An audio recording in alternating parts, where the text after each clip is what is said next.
Jean always knew that his mother-in-law, Marguerite, had a pronounced taste for extravagance. It was a character trait that had been evident since their first meeting, during a dinner where she insisted on ordering 3 different bottles of champagne just to compare their bubbles. At that moment, he found it amusing, almost charming. But over the years, that eccentricity had become increasingly burdensome, especially for his wallet. So, when Marguerite proposed a family vacation at a tropical resort during Sunday dinner, Jean was not particularly surprised. It was totally her style. What made him choke on his roast, however, was the moment she casually mentioned the price, 50,000 euros. And even more, her insistence that he should pay. "You got a good bonus this year, didn't you?" she said while sipping her wine, as if talking about the weather. It would be the perfect occasion to do something as a family. The kids would never forget it. Jean glanced at his wife, Emily, who was staring at her plate with a sudden interest in her green beans. He knew that look. It was the one that said, "Sorry, but you know how my mother is." The children, Thomas and Sophie, immediately lifted their heads from their plates, eyes shining with excitement. "Are we really going on vacation?" asked Sophie, her voice rising in pitch. "To an island. With dolphins," added Thomas, almost jumping out of his chair. Jean felt trapped. The hopeful look in his children's eyes, Emily's eloquent silence, and Marguerite's satisfied smile formed a triangle from which he could not escape. Indeed, he had received a substantial bonus, but he had planned to use it to renovate the kitchen, a project that Emily had been waiting for years. "I'll think about it," he said cautiously, trying to buy time. But Marguerite was not the type to let a prey escape so easily. "Oh, we need to decide quickly," she insisted. "The best suites sell out fast, and I've already seen something perfect for us. Ocean view, private butler service, in-room spa." The following days turned into a silent battle. Marguerite called several times a day, sent photos of the resort, talked to the children about the activities they could do. She had even started planning the outfits everyone should wear for the New Year's Eve gala dinner. Finally, after a week of constant pressure, Jean gave in.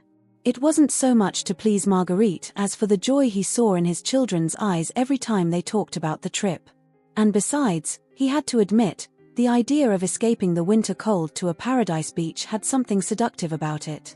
"All right," he said one evening, while Marguerite showed photos of the resort on her tablet for the umpteenth time.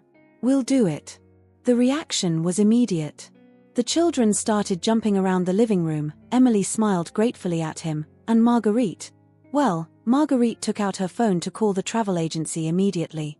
The following weeks turned into a whirlwind of preparations. Marguerite took control with military efficiency. She organized everything, from limousine transfers to the airport to restaurant reservations at the resort. Each day brought its lot of new details to be resolved, decisions to be made, lists to be made.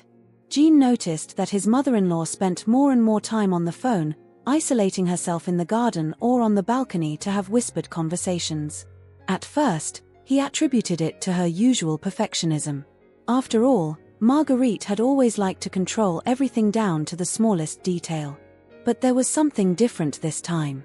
Furtive glances, enigmatic smiles, conversations that abruptly stopped when he entered the room. Jean began to have a bad feeling, an unpleasant sensation in his stomach that he couldn't explain.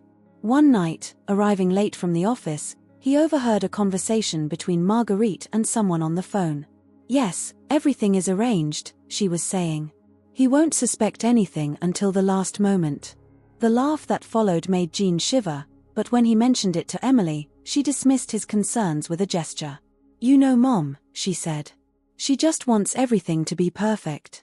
She's probably preparing a surprise for all of us." Jean wasn't convinced, but decided not to insist. After all, what could go wrong? He had checked and double-checked all the reservations, the tickets were in order, the passports up to date. The resort had confirmed their arrival, and the travel agency had assured him that everything was in order. Meanwhile, the children were living their best moment. Sophie had already packed and unpacked her suitcase 3 times, changing her mind about the clothes she would take each time. Thomas spent his days watching snorkeling videos, convinced that he would discover an underwater treasure. Even Emily seemed more relaxed than usual, anticipating with pleasure these family vacations. She had bought new swimsuits, had facial treatments, and spent her nights reading travel guides about their destination. Only Jean couldn't completely get rid of his worry. Something about Marguerite's behavior continued to bother him, like a stone in his shoe that he couldn't get rid of. The big day finally arrived. Jean woke up before his alarm went off, his mind already buzzing. It was 5 in the morning, and the house was still asleep. In the dim light, he checked the travel documents one last time, carefully aligning the passports and tickets on the kitchen table. The taxi was supposed to arrive at 7. Marguerite had insisted on hiring a limousine service, but Jean had stood his ground at least on that point. "A regular taxi will be fine," he said, and for once, his mother-in-law didn't protest. Which, now that he thought about it, was quite unusual for her. The children woke up excited, running around with their backpacks full of games and books. Sophie insisted on taking her favorite teddy bear, even though she said she was too old for stuffed animals at 10 years old. Thomas, for his part, was already wearing his flippers, convinced that he had to use them on the plane.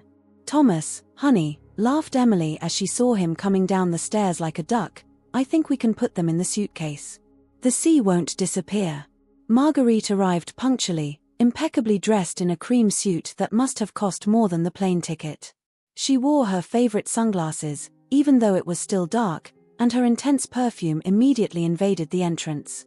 "Everyone ready?" she asked in a sing-song voice. "I hope no one forgot their passport." Jean noticed that she seemed particularly cheerful that morning, almost euphoric. She kept checking her phone, smiling at every message she received. At one point, he caught her whispering into her phone, yes, everything is going according to plan. We'll be there soon." The trip to the airport took place in a strange atmosphere. The children chatted happily in the back seat. Emily tried to calm them while checking for the 10th time that they hadn't forgotten anything, and Marguerite kept that little enigmatic smile that was starting to seriously worry Jean. The airport was already bustling with activity when they arrived. Rushed travelers crossed in all directions, dragging their suitcases like iron balls. The smell of fresh coffee mixed with that of hot croissants from the cafes opening their doors. "I'm going to get the luggage tags," announced Marguerite, quickly disappearing into the crowd before Jean could say anything. He watched her go, noticing that she was heading towards a man in a suit who seemed to be waiting for her near the check-in counter. The next few minutes were a whirlwind of activity. Checking in the luggage, finding the correct terminal, trying to keep the children together in the crowd. Thomas almost went with another family, fascinated by their luggage cart that flashed with multicolored LED lights. "Maybe we should have breakfast before going through security," suggested Jean, noticing the hungry faces of the children. But Marguerite immediately protested. No, we have to go now. We'll eat later. I've reserved a table in the premium lounge." She practically pushed everyone towards the security line, her haste becoming more and more evident. It was then that things started to get really strange. As they approached the security check, Marguerite slipped ahead, murmuring something into the ear of one of the agents. The man nodded, then made a discreet signal to his colleagues. Jean didn't pay attention to this exchange at first, too busy helping Thomas take off his shoes and take his tablet out of his backpack. Emily passed ahead with Sophie, followed by Marguerite, who now seemed even more hurried. "Sir!" An agent called him just as he was about to pass through the security arch. "Can you follow me, please?" Jean looked at his family, who kept moving forward without him. Marguerite had taken Emily by the arm, quickly leading her towards the duty-free area. The children followed her, Thomas briefly turning with a questioning look. "Is there a problem?" Jean asked, feeling a knot forming in his stomach. "Routine check, sir. If you can follow me to this office." The office turned out to be a small windowless room, furnished with a simple table and 2 chairs. The agent who accompanied him remained standing near the door, his face showing no emotion. Minutes turned into quarters of an hour, then into hours. Jean saw messages from Emily on his phone. "Where are you? Boarding is about to begin." Then, "Mom says not to worry, she'll take care of everything." And finally, "We have to board the plane. I'm sorry, I don't know what's going on." Sitting in that small windowless room, Jean watched the time pass on his phone. Each passing minute made the situation clearer and more painful at the same time.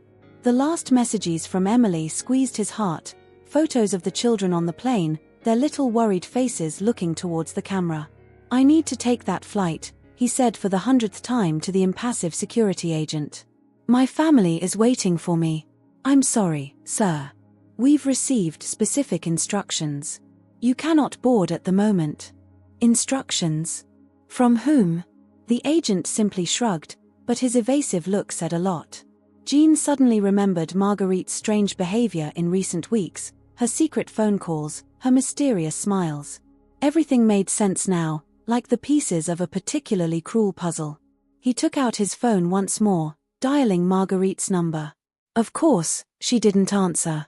He could almost see her, comfortably settled in first class, savoring her victory with a glass of champagne.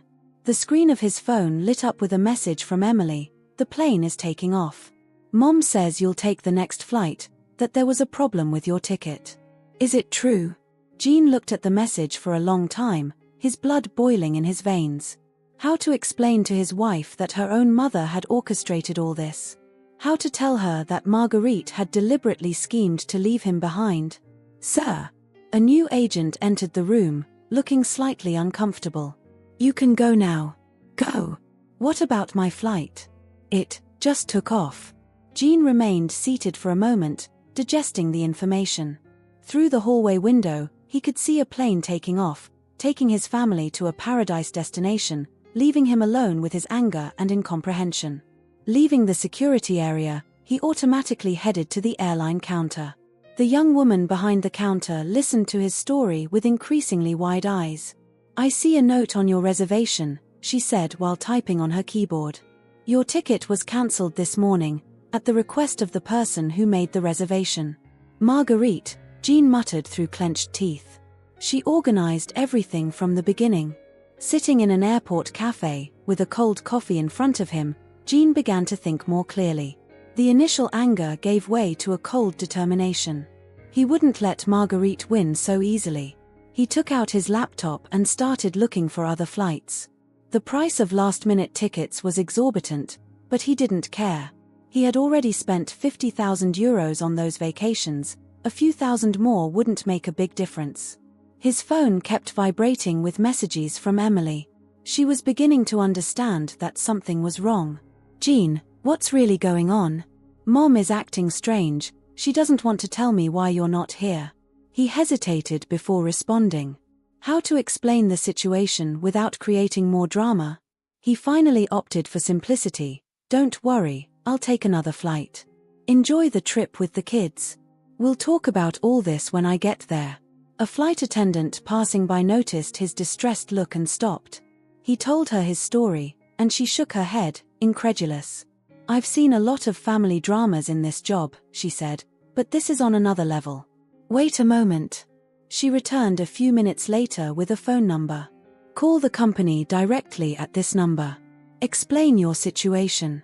Maybe they can help you." The call lasted almost an hour, but it was worth it. Not only did he manage to get a spot on a flight leaving that same night, but the agent on the phone, moved by his story, offered him a preferential rate.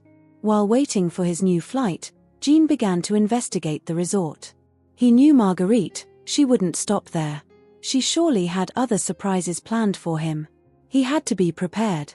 He called the hotel directly, pretending to want to organize a surprise for his family. The receptionist was very cooperative, especially when he explained the situation. She confirmed that Marguerite had already made several special requests, especially regarding access to certain areas of the hotel. "Don't worry, sir," said the receptionist. "I'll note in the system that you should have access to everything, regardless of previous requests." While waiting in the terminal, Jean received a photo of the children on the beach, their bright smiles warming his heart despite the situation. He promised himself that Marguerite wouldn't ruin those vacations. He would turn her attempt at sabotage into an opportunity to show his family what he was capable of. The night flight was half empty, which suited Jean. He had a whole row to himself, an unexpected little luxury on that chaotic day. The plane took off with a slight delay, the city lights gradually fading under the clouds. Settled near the window, Jean reflected on the day's events, his mind oscillating between anger and a strange form of admiration for Marguerite's audacity. It took a certain boldness to orchestrate such a plan, especially knowing that he had paid for everything. The flight attendant brought him a glass of wine, undoubtedly noticing his worried look. "It looks like you've had a tough day," she said with a sympathetic smile. "You have no idea," Jean replied, before telling her the whole story. People seemed more receptive to confidences at 10,000 meters high.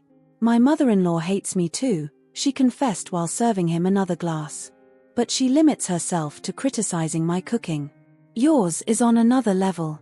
The hours passed slowly. Jean tried to sleep, but his mind was too agitated.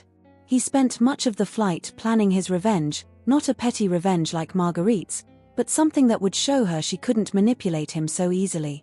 His phone now contained dozens of messages from Emily. She had finally understood what had happened and was furious with her mother. "I can't believe she did that," her latest message said. "The kids keep asking where you are. Even paradise has a bitter taste when you're not here."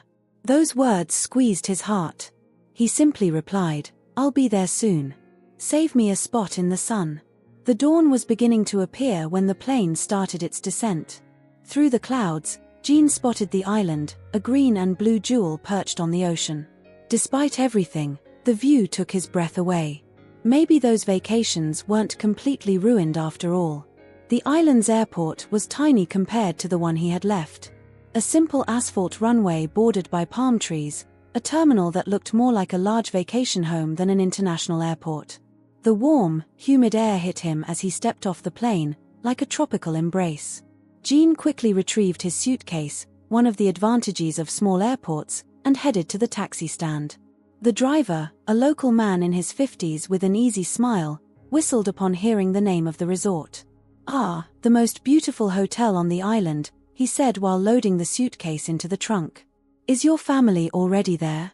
Jean nodded, not wanting to go into details. The driver must have sensed his reluctance because he changed the subject, starting to talk about the island's history and the best places to visit. The road wound along the coast, offering spectacular views of the ocean. White sandy beaches stretched as far as the eye could see, dotted with volcanic rocks and palm trees swaying in the breeze. Under other circumstances, Jean would have fully enjoyed that postcard landscape. "Your mother-in-law doesn't like you much, does she?" the driver suddenly said, surprising Jean. "How?" "Oh, you see a lot of family dramas in this job. And besides, yesterday I drove a lady who wouldn't stop talking about her plan to teach her son-in-law a lesson." He laughed softly. She was so proud of herself. Jean shook his head, half amused, half exasperated. "She won't lose anything by waiting." "Ah, revenge," philosophized the driver. "It's like a tropical fruit, better when served cold." The resort appeared around a curve, majestic and imposing. A series of white buildings stretched along a private beach, surrounded by lush gardens. Infinity pools sparkled in the sun, and Jean could see people having breakfast on shaded terraces. The taxi stopped in front of the main entrance, where a doorman in a white uniform hurried to take his suitcase. Jean gave a generous tip to the driver, who gave him a knowing wink. "Good luck with your mother-in-law," he said. "And don't forget, sometimes, the best way to get revenge is to be happier than she would like." Those words still resonated in Jean's mind as he crossed the resort's doors. The interior was even more impressive than the exterior, with its majestic lounge adorned with tropical flowers and its murmuring fountains. The hotel lobby buzzed with morning activity when Jean approached the reception. The young woman behind the counter, whose name tag read Marie, greeted him with a smile that slightly tensed when he gave his name. "Ah, yes. Mr. Martin. We have been informed of the situation."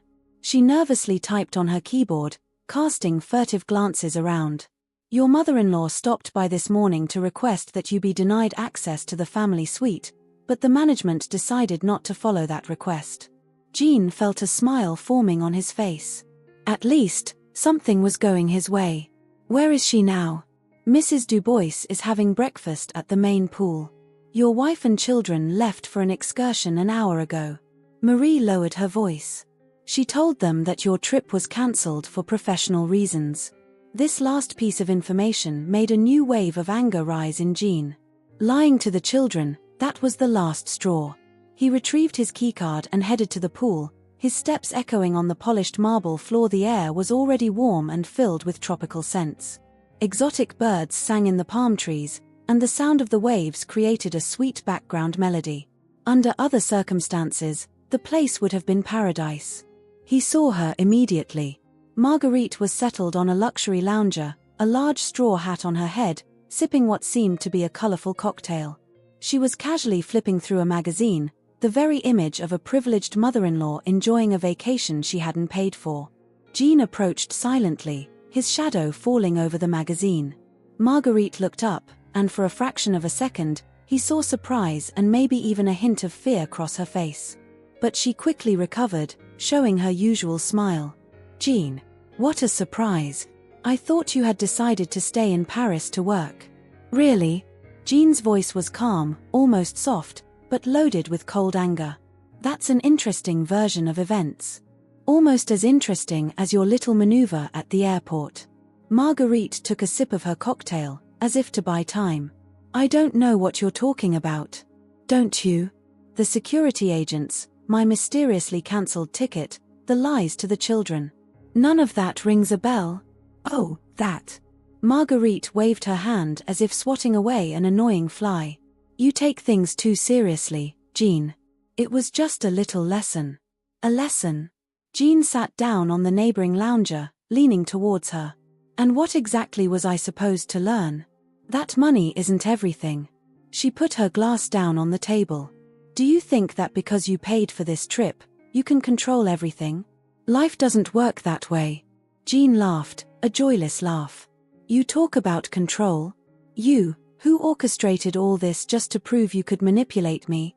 Around them, some other vacationers began to watch the scene with poorly disguised interest.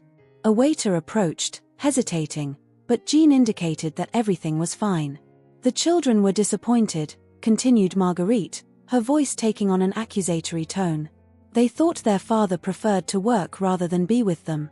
That was the last straw." Jean stood up abruptly, towering over Marguerite. "How dare you? How dare you use my children in your little games? You know what's the saddest part of all this? That you don't even realize how twisted what you did was." Marguerite paled slightly, losing her confidence for the first time. "I just wanted to." "No," Jean interrupted her. "You didn't want anything. You just wanted to exert your power, to show that you could still control everything. But you know what? It's over. These vacations, I paid for them. This suite, I reserved it. And from now on, things will be different." He leaned towards her, lowering his voice.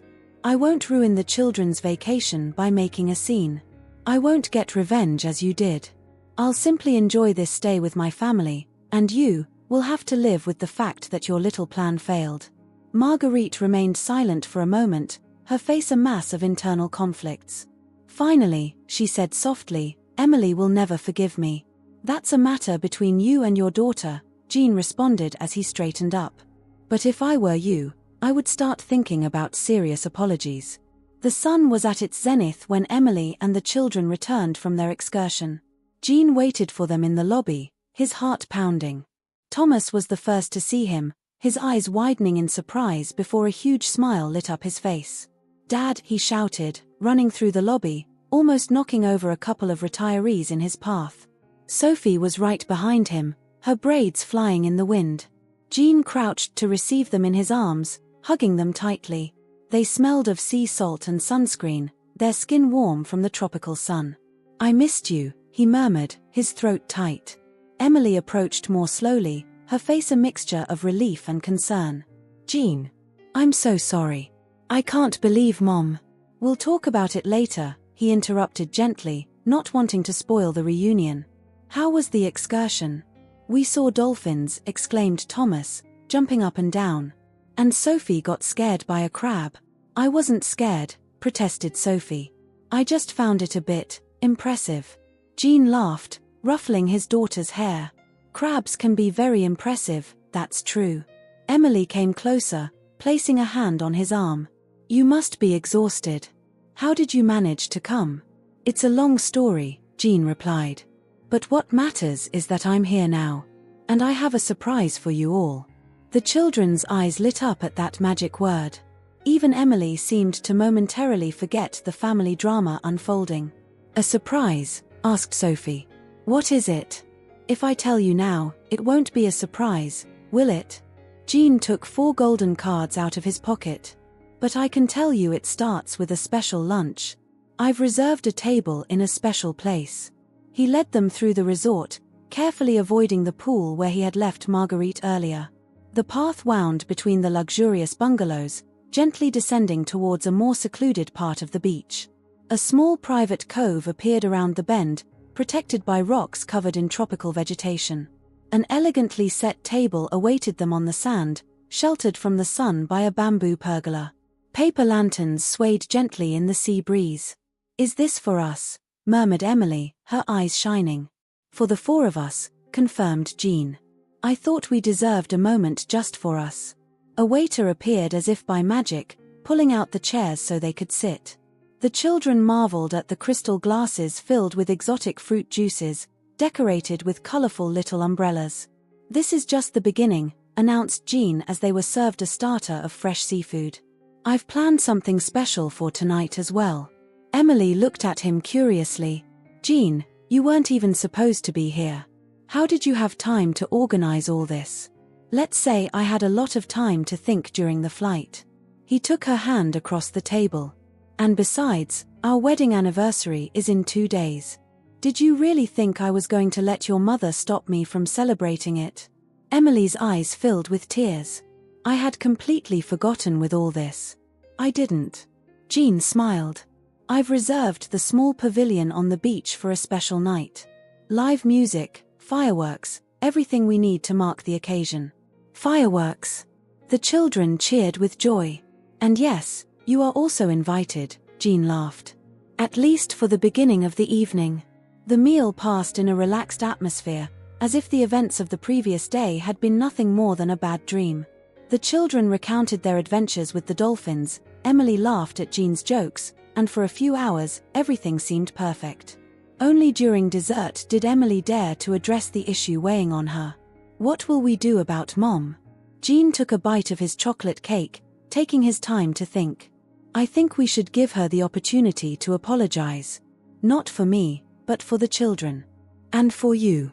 Emily nodded slowly. This time she went too far.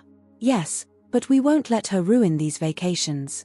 We'll enjoy every moment, and if she wants to be part of it, she'll have to make an effort. The sun was setting over the ocean, painting the sky with shades of orange and pink. The private beach had transformed as if by magic. Hundreds of small lanterns dotted the sand, creating a luminous path to the pavilion. Tiki torches planted in the sand cast a golden glow over the waves gently lapping the shore. Jean had put on a light suit, white as it should be in the tropics. Emily wore a flowing sand-colored dress that danced in the evening breeze. Even the children were dressed up, Thomas in a floral shirt that made him look like a little vacationing businessman, and Sophie in a pretty blue dress matching the ocean.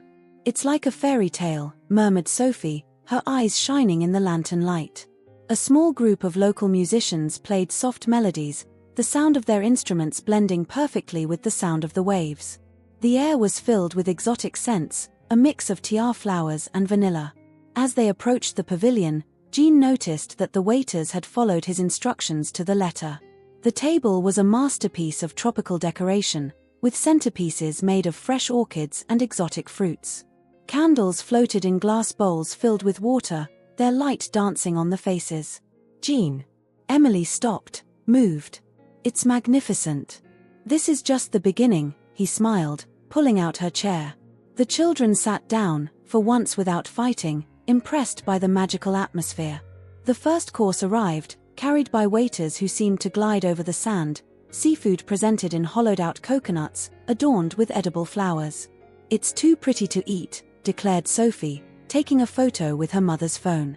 In the distance, other diners could be seen on the main restaurant terrace, but their corner of paradise seemed isolated from the rest of the world, protected by the soft music and the dim lantern light.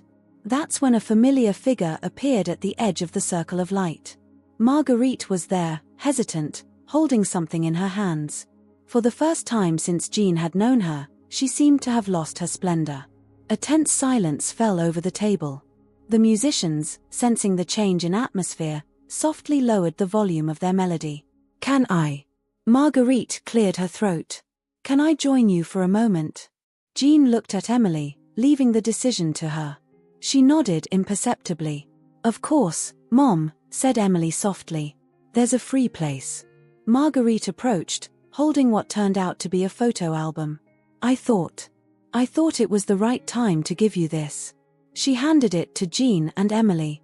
"It's my wedding anniversary gift." The album was beautiful, bound in leather with their names engraved in gold letters. When they opened it, they discovered photos of them they had never seen, taken on their wedding day. "I've kept them all these years," explained Marguerite, her voice trembling slightly. "I wanted to wait for the right moment." She paused. "Jean, I owe you an apology. What I did was unforgivable." The children watched the scene with wide eyes, not understanding everything but sensing the importance of the moment. "Why, Mom?" asked Emily softly. "Why did you do all this?" Marguerite lowered her gaze to her hands. "I guess I was afraid of losing my importance. Of seeing my little girl have her own family, so happy, so independent." She looked at Jean. "And you seemed to handle everything so perfectly. I felt useless." Jean considered her words for a moment, then signaled to a waiter. "Bring another glass of champagne, please." He turned to Marguerite. "It wasn't the right way to do it, but I understand the feeling." The first stars appeared in the sky when the fireworks began, illuminating the ocean with 1,000 colors. The children clapped at each explosion, their faces turned towards the sky with wonder. Jean took Emily's hand, looking at his reunited family. Even Marguerite seemed more relaxed, smiling at her grandchildren's enthusiastic exclamations. Perhaps these weren't the vacations he had imagined, but sometimes, the best stories are the ones that don't unfold as expected. The following days passed in a radically different atmosphere. The resort, already paradisiacal, seemed even more beautiful now that the tensions had subsided. Mornings began with family breakfasts on their private terrace, where even Marguerite had found her place, more discreet than usual. Thomas had discovered a passion for snorkeling. Every morning, he begged Jean to accompany him to explore the coral reefs near the beach. Together, they spent hours observing the colorful fish, Thomas pointing out each new discovery with enthusiasm. Sophie, for her part, had made friends with the chef's daughter, a local girl her age. The two girls spent their days building complex sandcastles, creating an entire imaginary kingdom populated by crabs and shells. The crab that had so impressed her at first had become the king of their underwater kingdom. Emily seemed to have regained a certain lightness. Jean often caught her smiling to herself, sitting on her balcony with a book she wasn't really reading, lost in her thoughts. One night, she confessed that these vacations, despite their chaotic start, were exactly what they needed. "It feels like we've all taken off a kind of mask," she said. "Even Mom. I've never seen her so authentic." Indeed, Marguerite had transformed. The change was subtle but undeniable. She no longer tried to control every aspect of their days, contenting herself with enjoying the shared moments. One morning, she even made coffee for everyone, a simple but significant gesture for those who knew her. Jean observed this transformation with a mix of surprise and satisfaction. He even caught Marguerite cancelling some of the activities she had scheduled, preferring to follow the more relaxed pace the family had naturally adopted. One night, when the children were already asleep, exhausted from a day of swimming and games, Jean found Marguerite alone on the beach, looking at the stars. He sat down next to her, and for a moment, they remained silent, simply listening to the sound of the waves. "You know," she finally said, "I've spent so many years trying to control everything that I forgot how to simply enjoy things." Jean nodded, waiting for her to continue. "When Emily was little, I thought that was my way of showing her my love. Organizing everything, planning everything, leaving nothing to chance." She laughed softly. "I guess some habits are hard to break." "It's never too late to adopt new ones," Jean replied. The last day arrived too quickly, as always happens with good vacations. While packing, the memories of the past days mixed together, the children's laughter in the pool, dinners on the beach, spectacular sunsets, and even the small daily disputes that are part of family life. Thomas insisted on taking his shell collection, carefully labeled with his father's help. Sophie had filled an entire notebook with drawings of her imaginary kingdom, promising her local friend that she would return someday to rebuild her castle. On the flight back, while the children dozed off against their parents, Emily took Jean's hand. "You know," she murmured, "when Mom pulled her stunt at the airport, I was furious. But now, in a way, I think it brought us all closer together." Jean looked at Marguerite, asleep in her seat with a slight smile on her lips, then at the children snuggled against them, calm and happy. "Sometimes," he replied, "things need to break a little so we can rebuild them stronger." The resort was already disappearing behind them, but they were bringing back much more than memories of beach and sun. They were bringing back a stronger, more united family, where even the oldest tensions had begun to dissolve like waves on the sand. And if Marguerite always retained a small controlling side, well, that had become more of a family joke than a source of conflict. After all, as the taxi driver said, sometimes the best revenge is simply to be happy.